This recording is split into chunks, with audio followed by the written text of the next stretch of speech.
داخل ہو جاؤ۔ سیم وہی چیز جو یہاں کے مسلمانوں کو کہا جا رہا ہے اور انڈیا کے مسلمانوں کو جس طرح کی باتیں سننے کو ملتی ہیں کہ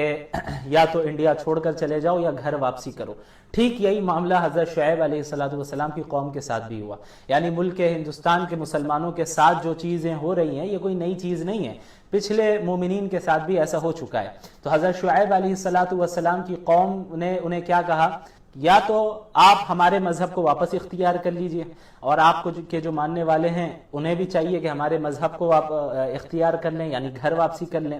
یا یہ کہ ہم تمہیں ملک سے نکال دیں گے، شہر سے نکال دیں گے۔ تو حضرت شعیب علیہ السلام اور مسلمانوں نے کیا کہا کہ ایسا کبھی نہیں ہو سکتا کہ ہم تمہارے مذہب کو اختیار کر لیں، بعد اس کے کہ اللہ تعالیٰ نے ہمیں گمراہی سے نجات دی ہے، ہم تو بت پرستی میں شرک میں مبتلا تھے، لیکن اللہ تعالیٰ نے اپنے فضل سے شرک سے ہمیں نکالا اور ہدایت کی طرف اللہ نے ہمیں ہدایت دی ہے، اور ہدایت کی طرف اور روشنی کی طرف اللہ نے ہماری رہنمائی فرمائی ہے، تو ایسا کیسے ہو سکتا ہے کہ ہم تمہارے مذہب کو دوبارہ اختیار کر لیں۔ بہرحال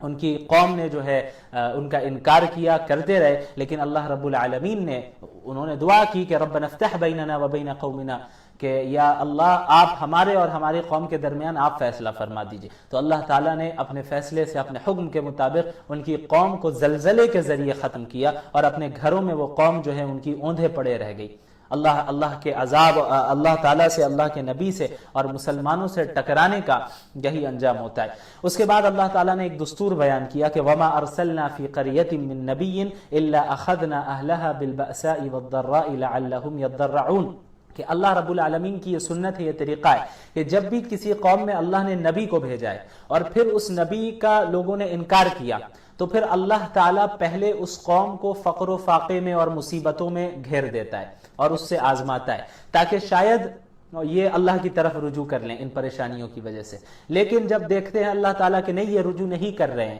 ابھی بھی وہ اسی گمراہی میں مبتلا ہے، ابھی بھی انبیاء کو جھٹلا رہے ہیں، ابھی بھی انبیاء کی مخالفت کر رہے ہیں، تو اللہ تعالیٰ اب اس مصیبت کو ہٹا کر انہیں نعمتیں دیتا ہے اور اس میں مبتلا کرتا ہے، آزمائش میں ڈالتا ہے، طرح طرح کی نعمتیں دیتا ہے اور خوشحالی دے دیتا ہے کہ شاید اب شکر کر کے اللہ کی طرف لوٹیں۔ لیکن حال یہ ہوتا ہے کہ ایسی قوم اکثر کیا کرتی ہے کہ وہ یہ کہتی ہے کہ بھئی یہی تو زندگی ہے، زندگی کا یہی دستور ہے، کبھی تنگ حالی ہے، کبھی خوشحالی ہے، کبھی پریشانی ہے، کبھی مصیبت ہے اور کبھی خوشی ہے، ہمارے پچھلے آبا و اجداد کے ساتھ بھی ایسا ہی ہوا، ہمارے ساتھ بھی ہو رہا ہے، یہ کوئی خاص بات نہیں ہے۔ تو اللہ تعالیٰ جب دونوں طریقے سے انہیں آزما لیتا ہے، اس کے بعد بھی وہ کفر میں مبتلا ہوتے ہیں، تو فوراً اچانک اللہ کی طرف سے پکڑ آتی ہے، اچانک اللہ کی طرف سے پھر پکڑ آتی ہے ایسے لوگوں پر۔ اس لیے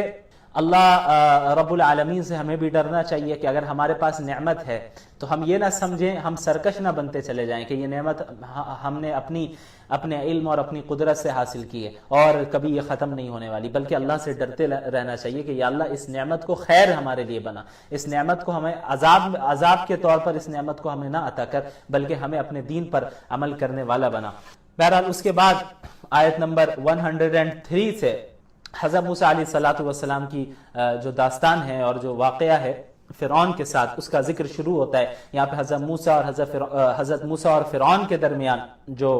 گفتگو ہوئی، جو مکالمہ ہوا، اس کا ذکر ہے، اور فرعون کا مقابلہ کس طرح حضرت موسیٰ علیہ السلام نے کیا، اور فرعون نے کس طرح ساحروں کو بلایا اور حضرت موسیٰ کے ساتھ مقابلہ کروایا، اور کس طرح ساحروں نے اپنی رسیوں کو سانپ بنا دیا اور حضرت موسیٰ علیہ السلام کے سامنے جو ہے سحر کیا، جادو کیا۔ پھر حضرت موسیٰ کو حکم ہوا کہ آپ اپنی لاٹھی کو پھینکیں، تو حضرت موسیٰ کی لاٹھی سانپ بن گئی، اور وہ ایسا سانپ کہ تمام جادوگروں کے سانپ کو اس نے کھا لیا۔ تو جو جادوگر تھے وہ بھی سمجھ گئے کہ یہ جو ہے عام انسان نہیں ہے، بلکہ یہ نبی ہی ہو سکتے ہیں اور یہ اللہ ہی کی طرف سے یہ معجزہ انہیں ملا ہے۔ تو جتنے جادوگر تھے وہ سب کے سب مسلمان ہو جاتے ہیں۔ تو حضرت موسیٰ علیہ السلام کو اللہ نے مختلف معجزات دیے، ان میں سے دو بڑے معجزے جو تھے ان کا ذکر ہے۔ ایک تو یہی ہے عصا، لاٹھی، وہ اگر آپ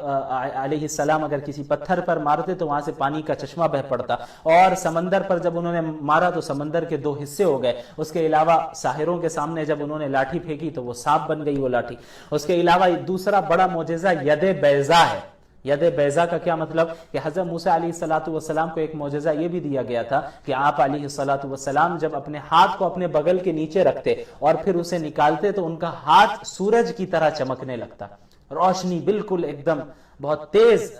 روشنی ہوتی. تو یہ بھی ایک جو ہے ان کے ساتھ معجزہ تھا. اس کے باوجود فرعون نے انہیں تسلیم نہیں کیا. جب جو ساحر آئے تھے، جتنے جادوگروں کو فرعون نے بلایا تھا حضرت موسیٰ کے مقابلے میں، وہ لوگ تو کہنے لگے یہ حضرت موسیٰ جادو کر رہے ہیں، علیاذ باللہ، لاٹھی سانپ بن جا رہی ہے، اور جو ہے یہ جو ید بیضا کا مسئلہ ہے یہ جادو ہے، سحر ہے. تو فرعون نے یہ کہا کہ جو ہے ہم آپ کا مقابلہ کریں گے، اور جو بڑے بڑے جادوگر ہو سکتے تھے، میجیشینز ہو سکتے تھے، ان کو جو ہے دعوت دی فرعون نے کہ سب آئے اور مقابلہ کریں، اور اس کا بدلہ یہ ہوگا کہ اگر آپ جیت جائیں گے تو آپ ہمارے مقرب بن جائیں گے، قریبی ہو جائیں گے. تو میں نے جیسا کہ بتایا کہ جادوگر شکست کھا گئے، اور جتنے جادوگر تھے سب نے اسی وقت ایمان قبول کر لیا، سب سجدے پہ گر گئے کہ بھئی یہ جو حضرت موسیٰ نے کر کے دکھایا ہے، یہ ہم تو سحر کر رہے ہیں، جادو کر رہے ہیں، تو ہمیں تو معلوم ہے کہ کیا کیا ٹیکنیکس ہیں، لیکن یہ جو حضرت موسیٰ نے کیا ہے یہ جادو نہیں ہے، یہ سحر نہیں ہے، بلکہ یہ جو کہہ رہے ہیں کہ یہ اللہ کی طرف سے بھیجے ہوئے رسول ہے، یہ سچے پکے رسول ہی ہیں. تو فوراً تمام جادوگروں نے یہ اسلام قبول کر لیا. لیکن فرعون نے کہا کہ بھئی یہ تمہاری پہلے سے پلاننگ تھی، یہ موسیٰ کے ساتھ علیہ السلام کے ساتھ پہلے سے تمہاری سیٹنگ تھی کوئی، اور تم نے جو ہے پوری پلاننگ کے ساتھ سب کچھ کیا ہے، اور اب آ کے تم اسلام قبول کر رہے ہو مجھے دھوکہ دینے کے لیے، لہٰذا میں تمہارے ہاتھ پیر کاٹ دوں گا. تو اس نے فرعون نے جادوگروں کو، جو جادوگر آئے تھے سارے جنہوں نے اسلام قبول کر لیا، انہیں قتل کروا دیا. بہرحال اللہ رب العالمین نے پھر فرعون اور اس کی قوم پر مختلف عذاب بھیجے تاکہ وہ اللہ کی طرف رجوع کر لیں. اور یہاں پہ تقریباً 5 عذابوں کا ذکر ہے آیت نمبر 133 میں. فَأَرْسَلْنَا عَلَيْهِمُ الطُّوفَانَ وَالْجَرَادَ وَالْقُمَّلَ وَالضَّفَادِعَ وَالدَّمَ آیَاتٍ مُفَصَّلَاتٍ کہ اللہ رب العالمین نے فرعون اور اس کی قوم پر طوفان کا عذاب بھیجا، ٹڈی دل کا عذاب بھیجا، جوؤں کا عذاب بھیجا، مینڈکوں کا عذاب بھیجا، اور خون کا عذاب بھیجا. اور یہ عذاب سارے ایک ساتھ نہیں آئے بلکہ ایک ایک کر کے. اور اس کی بھی ترتیب کیا ہوتی تھی؟ اللہ نے یہ فرمایا وَلَمَّا آیت نمبر 134 میں وَلَمَّا وَقَعَ عَلَيْهِمُ الرِّجْزُ قَالُوا يَا مُوسَى ادْعُ لَنَا رَبَّكَ بِمَا عَهِدَ عِندَكَ لَئِن كَشَفْتَ عَنَّا الرِّجْزَ لَنُؤْمِنَنَّ لَكَ وَلَنُرْسِلَنَّ مَعَكَ بَنِي إِسْرَائِيلَ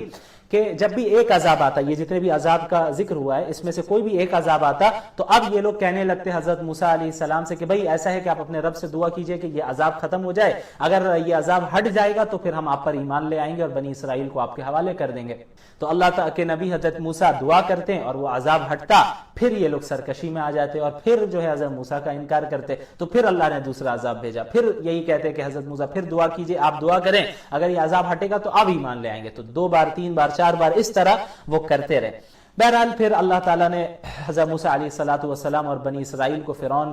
کے ظلم سے نجات دی اور سمندر کے بیچ سے راستہ بنایا، اور وہاں سے حضرت موسیٰ اور بنی اسرائیل نکل گئے اور فرعون اور اس کا لشکر وہیں غرق ہو گیا. تو پار ہونے کے بعد، وہاں سے نجات پانے کے بعد، بنی اسرائیل نے حضرت موسیٰ علیہ السلام سے درخواست کی کہ اب ہمیں ایک زندگی کا کچھ ضابطہ چاہیے، ضابطۂ حیات ہمیں چاہیے. آپ اللہ سے کہیں کہ ایک ایسی شریعت نازل کرے جس کے مطابق ہم اپنی زندگی گزارے. تو حضرت موسیٰ علیہ السلام نے اللہ تعالیٰ سے دعا کی کہ ضابطۂ حیات عطا کریں. تو اللہ تعالیٰ نے تورات دینے کے لیے حضرت موسیٰ علیہ السلام کو 30 دنوں کے لیے کوہ طور پر بلایا، پھر 10 دن اور اضافہ کیا، یعنی ٹوٹل 40 دن تک. وَوَعَدْنَا مُوسَىٰ 142 آیت نمبر وَوَعَدْنَا مُوسَىٰ 30 لَيْلَةً وَأَتْمَمْنَاهَا ب10 فَتَمَّ مِيقَاتُ رَبِّهِ 40 لَيْلَةً.